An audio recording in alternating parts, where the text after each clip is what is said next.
took to a treatment center that had a farm, and she was carrying chickens around, and that was a new experience for her as a sales rep. She was a total trooper with that too. It was fun. And then I ended up managing the East Coast team. So yeah, so on paper that was my contribution. Have some great people on my team, and really watch the team grow across the board. I think when I joined, there's maybe 8 or 9 reps and a manager, and Nigel was a director. By the time I left, we had a director, several managers, 36-ish reps, and a big growth across the company. And I was just blessed to do my little piece of it. It's all like it's all extremes, right? Until you get to a certain point.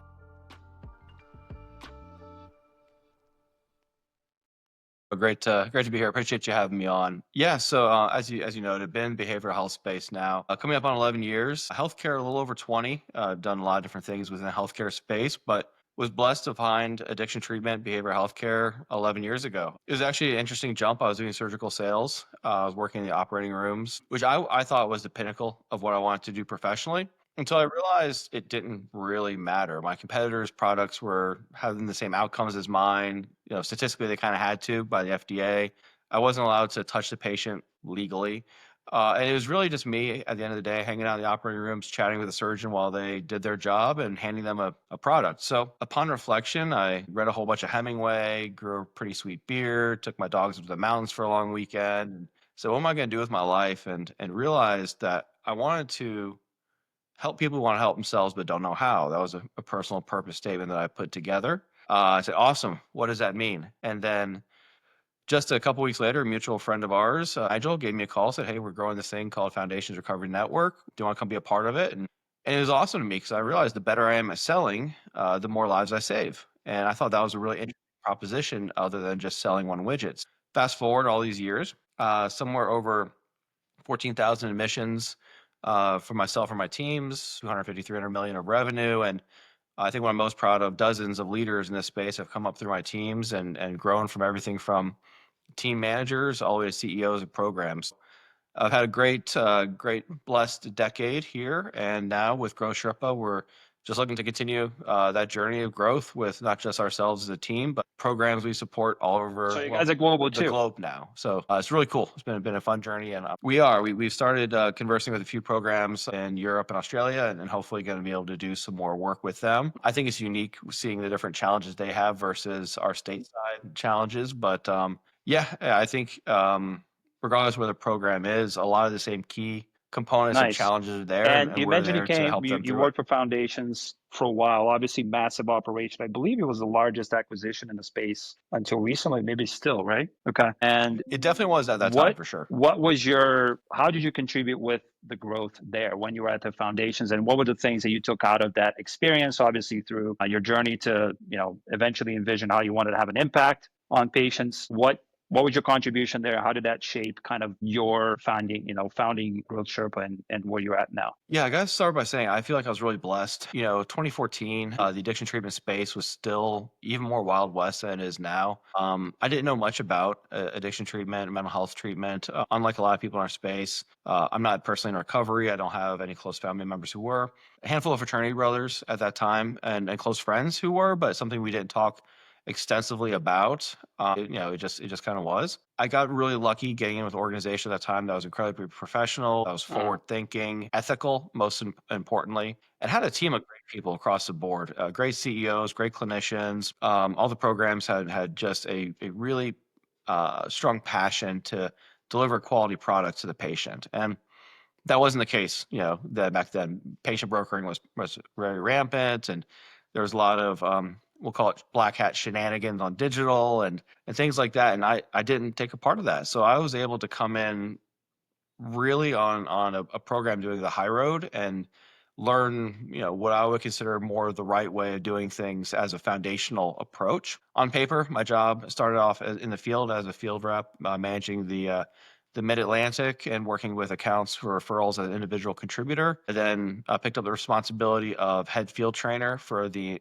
entire business development team. That was a treat. I love training people. It's still one of the things that I don't do nearly enough now, but I love doing is the one-on-one coaching and training.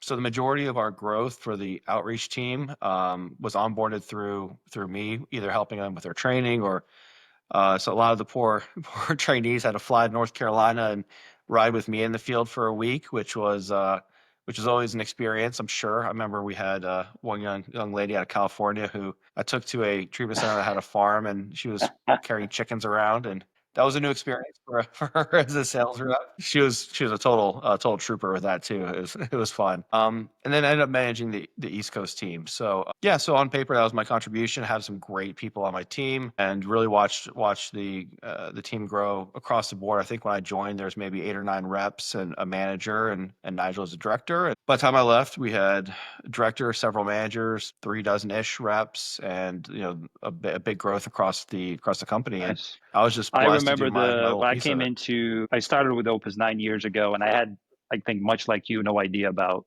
like substance use. I didn't have anybody and any friends in recovery. I wasn't in recovery myself. So I came to the industry with a lot of like preconceptions. Like I wonder, like most of the stories that I had heard outside of working in industry was, oh, these people are just abusing drugs and now they find themselves in a situation. Turns out there's a lot of professionals like you and I that find themselves in this position in life. And it was kind of like for the first few years, I was like, wow, I had literally had no idea about the industry and I had no idea about the brokering. And obviously I was exposed to it. I was with companies based in South Florida. So a lot of that took place there. So we kind of, knew some of the people that were involved in this. So it's kind of like eye opening in a lot of ways to see it, but also I was able to see the good side of treatment and people that like you and the folks at foundations and other companies that were actually had good intentions about helping people, which are majority uh, from what I know now. And so very interesting that we both kind of had the same start in terms of we were just put in an industry we had no idea about, and here we are, like impacting people's lives on the patient side. Okay, so fast forward to when did you leave Foundations? What was kind of the timeline there? It was Is that about when the acquisition took 2017, place? if I'm not mistaken. UHS had just acquired. It was probably about a year post acquisition. Obviously, UHS was wanting to make it their own, as they should. It was their program now. After that experience and my previous experience in healthcare sales, it was time to find just something new, and so I moved on, and that's when I had my first role as vice president of business development at Praisem Healthcare. Yeah, Got it. 2017 was And about then the transition what transition time. what took place there that led you to eventually start Growth Sherpa? What was kind of the light bulb moment where you're like, actually, I think I can help companies scale in a much broader way? Yeah, so that happened. Last role working with someone was Galen Mental Health. Blessed to work with them as their chief marketing officer as they were in their infant stages and growing. I had the privilege of working with Galen Mental Health. Left there and did what most people do. I started looking around, for next VP or CMO role and pivot to there. But what started standing out to me was the industry Mm, probably needed a lot more Steves out there, but rarely would a program need a Steve full time or could afford a Steve full time, right? But the knowledge, the experiences, the wins and losses that I've had over my career,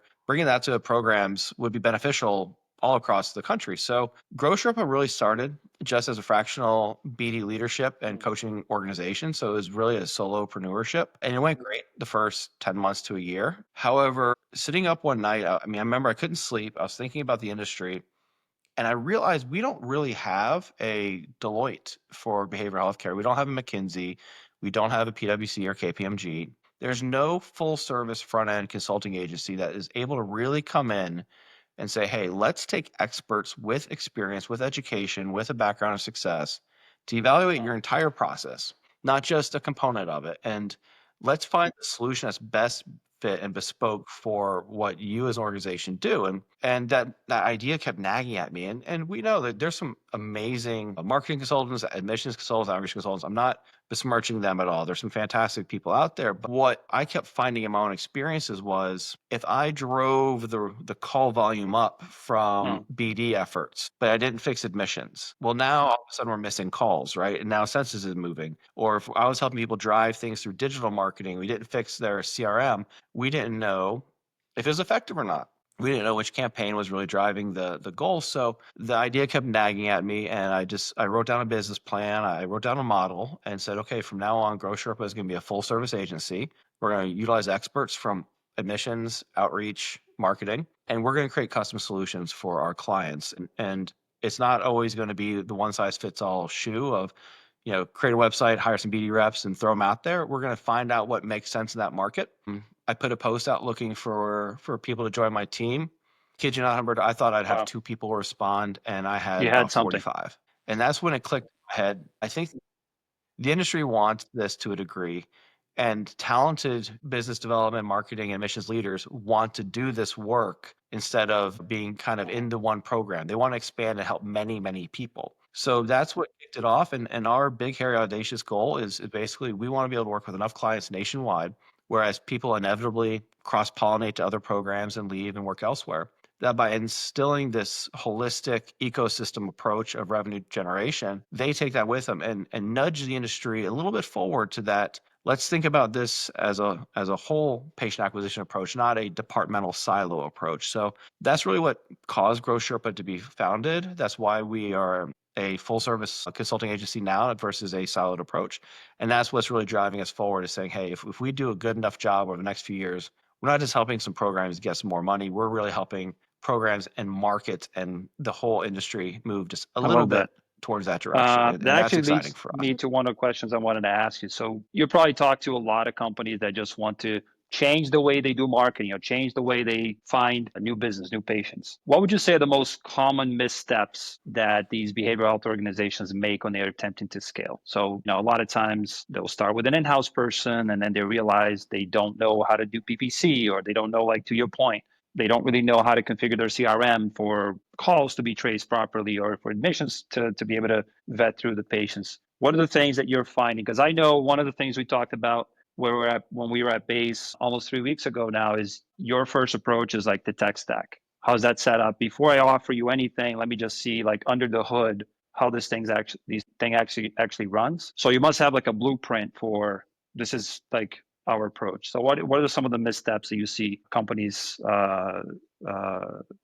take, and kind of if you can segue into like what your approach is compared to these other agencies that are out there? Yeah, for sure. I don't know if I can speak for other agencies. I'm not intimately dialed in there, but I can say for us, the triage decision that we have really is how urgent and desperate is the need for revenue immediately. Usually when we get called in, things aren't amazing, and that's okay, right? That's why you call in for the cavalry. Oftentimes we do get the opportunity to come into programs who are trying to scale, and then things are at a good place. You get to take them to great. That's really fun. But for us, the first question in triage is how urgent is the need for revenue generation? And that's going to help us decide, okay, do we do some things immediately to help generate revenue to fund the foundational steps that we need to do, or can we jump right into foundational steps? And so for foundational steps for us, it really looks like a couple of things. One is using a great telephony system to make sure that you do have the ability to record calls. The majority of programs we work with don't really record calls or use No. HIPAA compliant call systems. Again, I don't Yeah. think it's malicious. I think it's just you're setting up a program, you have a million things you got to tackle, and let's check that box and move on. And then 2 years later, you have a census of 300, and you're like, I should be doing these things, and that's totally fair, right? So telephony system, we want to start there. We take a look, see what we're working with, and there are a lot of great ones out there. Call tracking metrics, call rail, people have a lot of familiarity with those. And then making sure those tie into a great CRM, like Opus, and saying, hey, let's track the whole flow from the lead gen call, the activities from the outreach team, everything from the front end admissions process into that patient's admission, right? So for us, those are the first things that we tend to triage from an implementation standpoint, because we don't want to spend our clients' money on paid search or SEO or outreach reps and not know if it's effective. Then, as far as the actual departmental front end, where do we need to improve our efficiencies?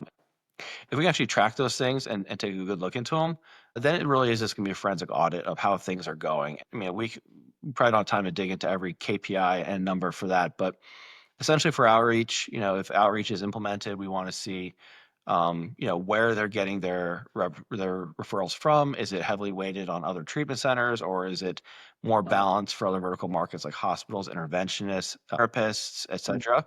We have certain KPIs that we want to target depending on the program and geography. Digital marketing, of course, we're going to do a full website audit. We want to make sure that from digital, their content creation is strong. One of the things we really like about content creation is you're able to use it in multiple venues. So if they're using content creation like blog writing on their website and then using it again on LinkedIn and then email campaigns to patients or clients or accounts, how are they using the same data over and over again or same content or assets over and over again?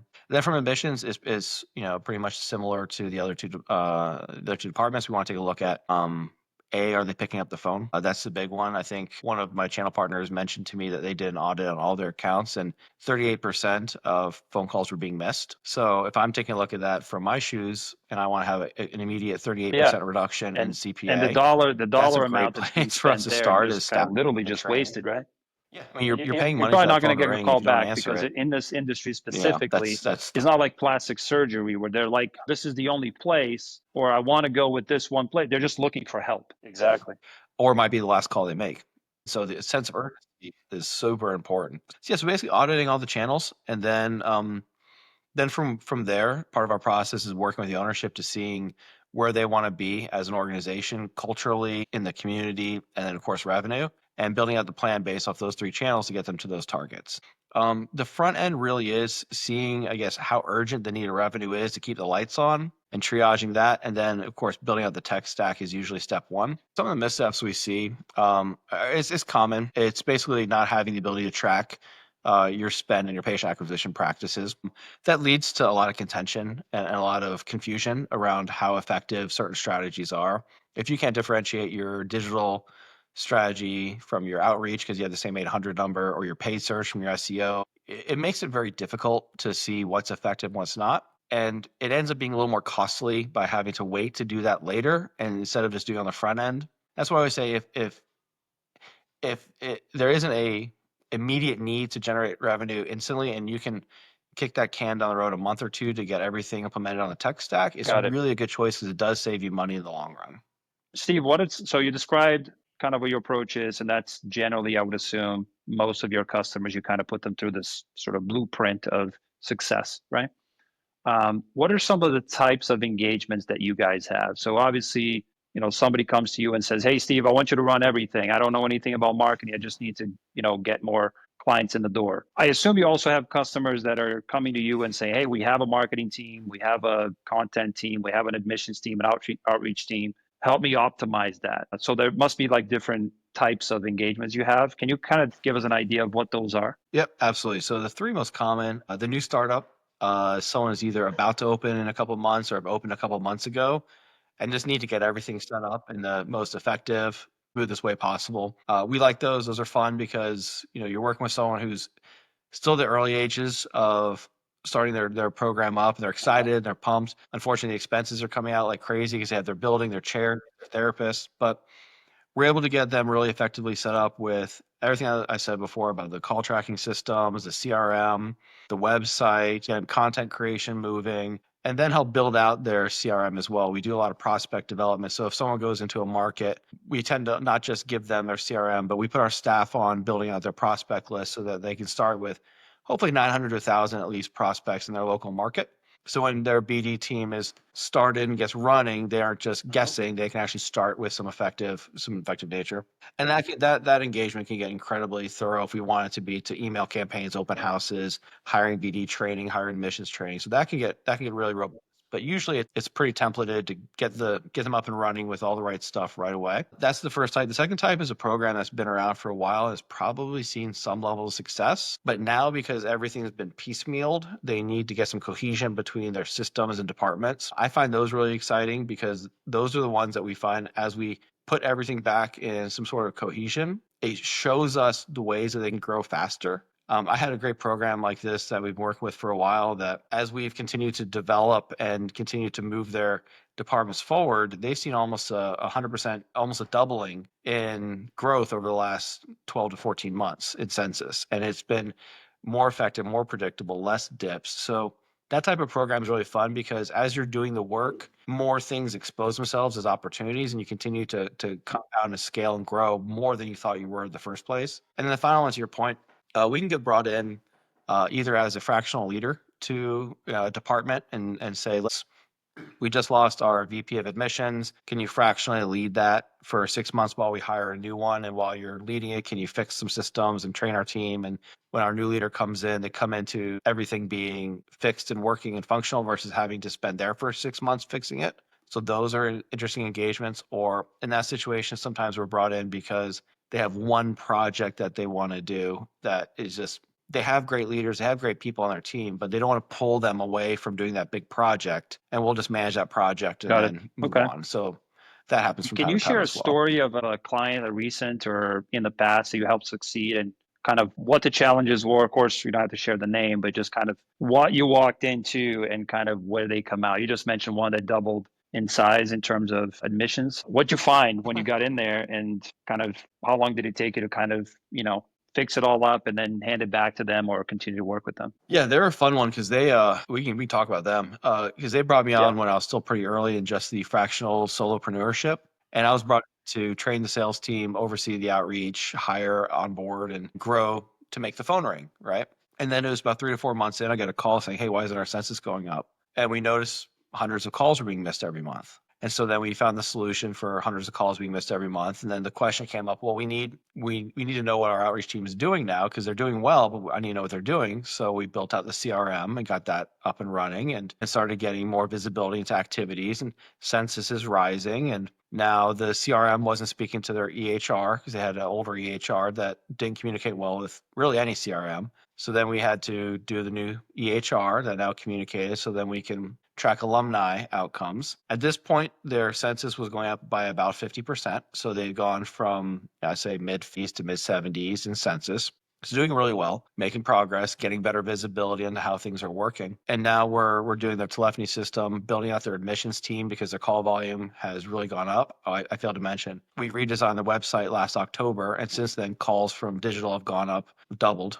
So now they need more admissions team members, but because they need more admissions team members, they also need more therapists. And it's been this constant cycle as we grow, we're continuing to add more and more and more to it. And then I think the final part is so now they're over 100 and they're doing great on census and they're absolutely crushing it. Their systems are almost completely wrapped up and talking to each other. And it was a little out of order, but it all ended up working well for them based off of their current needs versus future state needs. But what's really fun now is we're actually going to implement something that I really want to focus on for Growth Sherpa moving forward. And it's really outcomes based marketing practices. And so we're in the process with them going live with installing a pharmacy in house for them. So all things revenue generation, right? Not just admissions, but having opportunities for them to generate revenue and serve their patients better. And my hypothesis with this is once the pharmacy is installed, being a community program, they're going to have better communication with their alumni because their alumni can continue to come through getting their blood pressure meds and diabetes meds and whatnot all filled from their community pharmacy. They also live in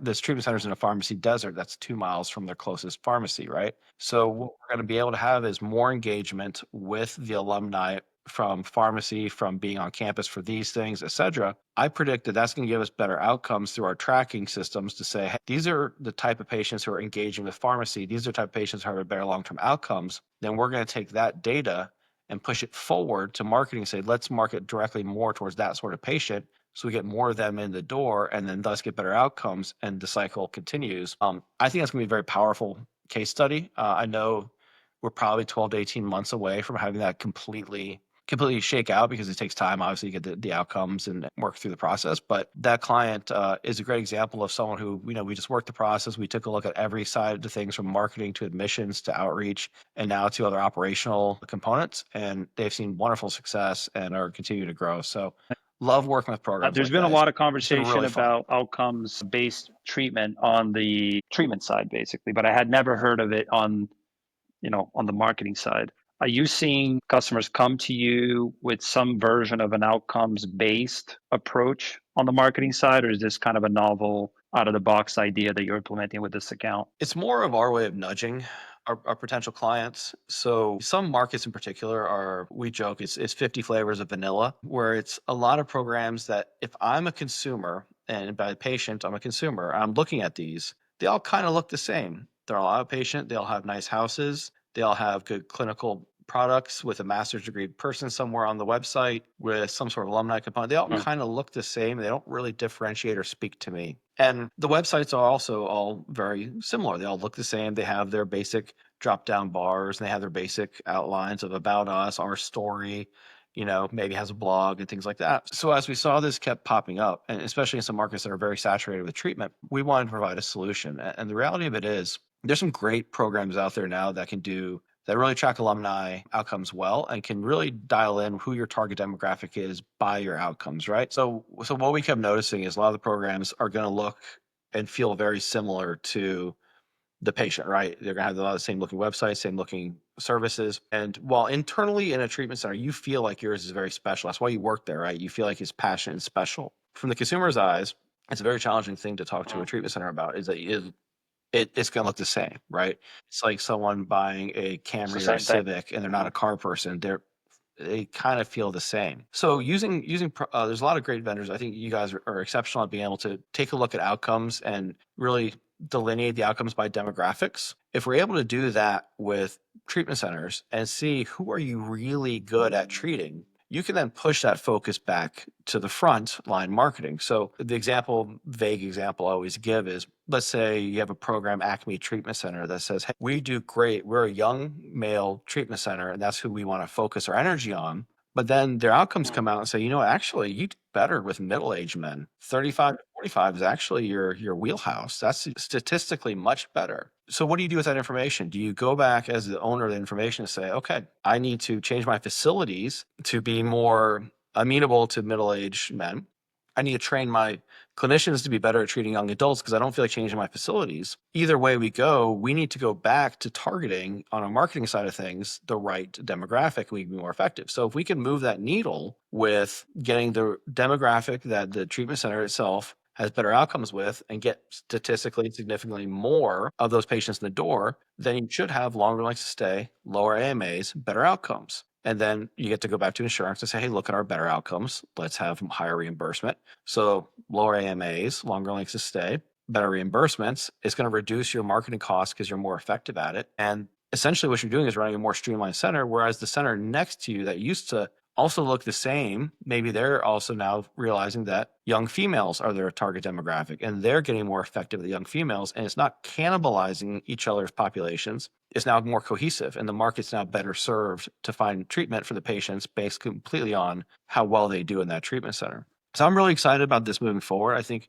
it takes an extra step that a lot of programs might not feel like they're in a position to take, but it's one of the first thought exercises I do with most programs is say, hey, what retailer or car company, because everyone kind of gets those two things, would you align with? Are you Neiman Marcus, Nordstrom, I think they're Macy's, still around. Ross? I Is think. Macy's out of business? Maybe not Macy's. You don't want to be out of Yeah, business.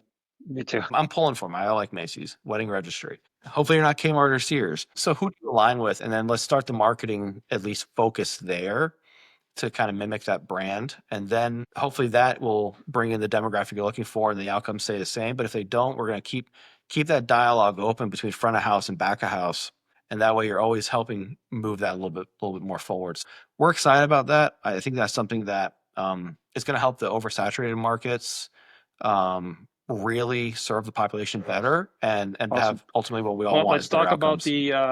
the there's always room to talk about AI, right? So let's get into AI. What are you seeing out there in the marketing world, specifically for behavioral in terms of AI? You and I talked a little bit about like some of the ideas that we're putting in place, and some of them are out there, some of them are pretty conservative. What are you seeing out there? I think you're probably way ahead of that than we are. The biggest thing we get for AI is, should we do AI chat or AI response to forms or things like that? I don't love that from our space. I think that we're close. I think we're pretty stinking close in most cases. But my cautionary tale to every treatment center is, you don't want to be a treatment center that use AI chat and someone comes on there with suicidal homicide ideology, or there's an event that happens because AI handles it wrong. Right. You don't want that. I wouldn't want that on my conscience, and I wouldn't want that in my reputation. We tend to advise against it, but I mean, you tell me, like, what are you seeing more from the industry side of things for AI? I know I have a couple of things that are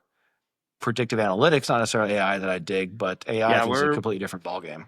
we're testing out some things. We're forecasting some build outs, and we've been, I would say, pretty conservative on the AI side to because there's a lot of fluff out there. As you know, there's like, a lot of sophisticated logic that is pitched as AI, not really AI. So of course with HIPAA and we talked about it before, the risk of doing something wrong that's automated through AI in this specific space is very high. So we don't want to get something even like 90% right because, it could cost somebody's life. But we're playing around a couple things, and it's kind of crazy to see it evolve because literally one day you're looking at something that looks cutting edge and the next day something comes along and it's like, oh, that's like 10 years old now. I was playing around with the video generator this weekend from ChatGPT called Sora. And basically, you can dictate a storyline to produce a video that looks professionally filmed. And you can just say, okay, have the person walk down the road, and then he sees a sign, he makes a left, looks and he just does it. And it's kind of crazy to think that the disruption that causes into multiple different industries, like people that are recording videos, editing. Like my sister is a photographer, videographer. I wonder what she's going to do because now this is there. Of course, there's still some value in the original content that somebody produces, but it's interesting to see how it evolves and how people kind of think about it because I don't think that there's going to be a single industry that's not going to be disrupted by this. I think generally healthcare tends to be more conservative because of the impact on patients, right? We got to make sure it's 1,000% functional before we try it out on or before we put it in place. But it'd be interesting to see how it kind of evolves. Yeah, it's interesting. So I saw one of my channel partners sent me a fun video over the weekend where they had AI generated young lady marketing their product. It was Yeah. clearly AI, but less clearly than it was 3 years ago, right? It was things where you look at it and you say, next year that would probably work. Like that's probably gonna be something you can do is promo clips through AI for next to nothing, and it'll look just as real as anything else. So I think we're on that. How you use those promo clips, I mean, that's still the human deciding factor of it. Your term sophisticated logic is what I'm really excited. I've been excited about this in our space for a long time, and I'm hoping to get the ability to do this as a project. But I think the reality of it is, if you have enough data points through a patient's journey, from intake to assessment to discharge to alumni infidelity engagement, 3, 6, 12 months post treatment. I think there's a very strong case for predictive analytics to be able to basically say, using those demographics, John is most likely to have a relapse between this date and this date. Let's push our alumni team to call them. That tool, that ability to do that, from what our industry stands for of turning lives around and helping people get sober and clean and everything that's great that comes with it, that sort of tool is outstanding to me. And I think that all the data is just sitting there, and I think there's some I'm great glad you mentioned opportunity to data really save a because I lot of think lives there. most people that you talk to about AI, they think it's going to be this kind of massive undertaking because they've got to put these systems in place. What we find is a lot of times our customers have the data, they just don't have a way to leverage through their EHR, through their CRM, through their billing platform. So that's what we at Opus have been working on is how do we take the data that we're already collecting because we're providing treatment. I mean, they're providing treatment through our platform. How do we just take that and make it digestible and usable to the end user, to the operator, right? That's what AI really, for us, is proven to be really useful. Yeah, go ahead. Yeah, that could be a competitive advantage for that could absolutely be the competitive advantage for treatment centers in the future, is not just, who has the nicest campus or the best brochures or the best SEOs, who leverages their data better. I think that is probably the next playing field for programs, and it's just sitting there to be had. That's definitely something that, any program can compete on as long as they're intentional on collecting, analyzing, and using the information in a smart way. So that's the interesting topic for the future of our industry is how do we pivot from the industry who just 10 years ago was patient brokering? Well, I say 10 years ago, I got solicited for that a week ago, unfortunately. But 10 years ago it was more prevalent and black hat marketing was more prevalent. And these methods were there to 10 years in the future where we could be seeing the treatment centers that were founded today absolutely dominating a market Yeah, because of how that's true. effectively they use data. All right, let's get to some fun stuff. So, I've I've always wanted to be a pilot. That was my kind of kid dream. And, of course, that's not going to happen. I'm going to be 44 this year, so, unless a miracle happens. But if Steve wasn't the founder of Growth Sherpa and successful marketer, what would you be doing? What's the thing that's like maybe a passion thing or that you consider turning into a business? What would that be? Well, I always wanted to grow up and be a Growth Sherpa consultant. So, yeah, that's a great question, Roberto. I'll go back. I think one of the most fun and the most Really? enjoyable periods of my life was when I was running a personal training company. It was so much fun. I started working in personal training. I was selling personal training out of Chapel Hill, North Carolina. Right out of college, a friend brought me into this company, and I was told to go open up some locations in Connecticut for 2 weeks. And 2 years later, here I am with 7 locations, like 40, 50 employees, hundreds of clients. And it was so stinking fun. All right. You're in the gym all day and you're around people who are motivated to do better. People in a gym have goals and positivity, and they have this great aura that, hey, I'm working towards something. And people who are always working towards something, entrepreneurs, people in the gym, athletes, whatever, tend to have Yeah. this chronic optimism about them that I love. So that time of my life was really fun at work. I had the hard time envisioning how I could spend the rest of my life in a career in gym shorts.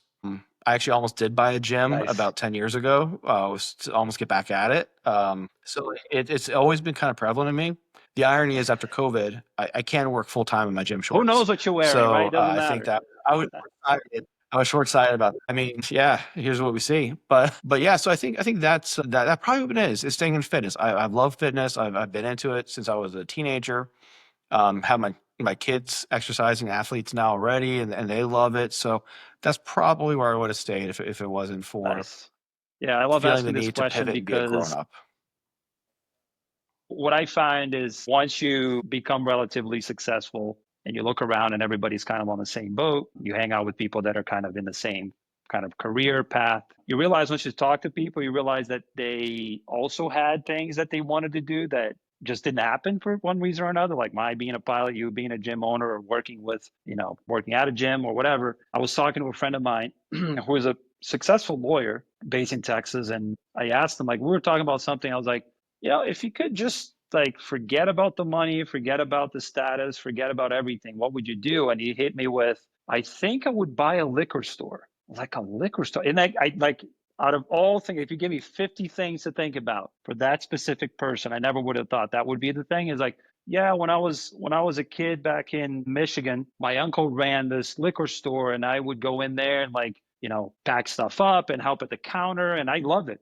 It was the best time of my life. And of course, I became an attorney. I'm successful now. I love what I do, but that's the thing that I would do. And it's always interesting to think that no matter how successful you are and what you're doing, there's always this one thing that you wish you could do. And to some extent, you could still do. Like you could buy a gym, I could buy a plane, and you could buy a liquor store. But it's interesting to kind of hear what people's dreams are behind the scenes. All right, so I think Interesting. we're I like that coming one. up on time here, so I'm going to ask you for book recommendations, 2 or 3 books that you are reading, that you have read, that you think are relevant, perhaps to this conversation or just in general, that you would recommend. Absolutely. All right. So, first book. Oh, I love that I'll book. I give you two read it. books. First book, Shoe Dog by Phil Knight. I bought this for my team for Christmas. I love it Yeah, because it is everything up to the success, and most I know. biographies are the success, and then look how awesome I am. And so, being an entrepreneur and being in it, and I always tell people, like, they ask me, how is it being a consultant? I say, you have 2 days. It's either I'm the greatest person in the world, or I want to drive my car off a bridge.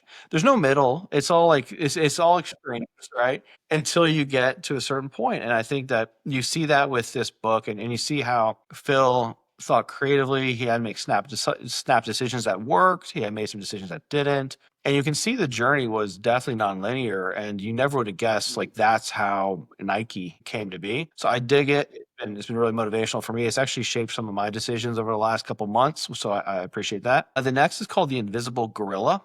I've been a fan of this book for a very long time. I don't want to spoil it, but there's studies about blind spots in people's lives. So one of the examples, I'm not going to use the invisible gorilla for an example because that actually is a whole thing you can do with a team, and it's worth looking into. But an example is, why are motorcyclists hit more often, even if they're wearing high vis gear and they have reflectors and lights and all that? And it's because our brain isn't looking for motorcyclists, it's looking for other cars. And so we have invisible gorillas in our life that are standing right in front of us, but because we're not looking directly for them, we completely miss them. And that's the approach I've taken with sales and leadership and now consulting, is that there are so many things that people aren't looking for just because they haven't been told to look for them.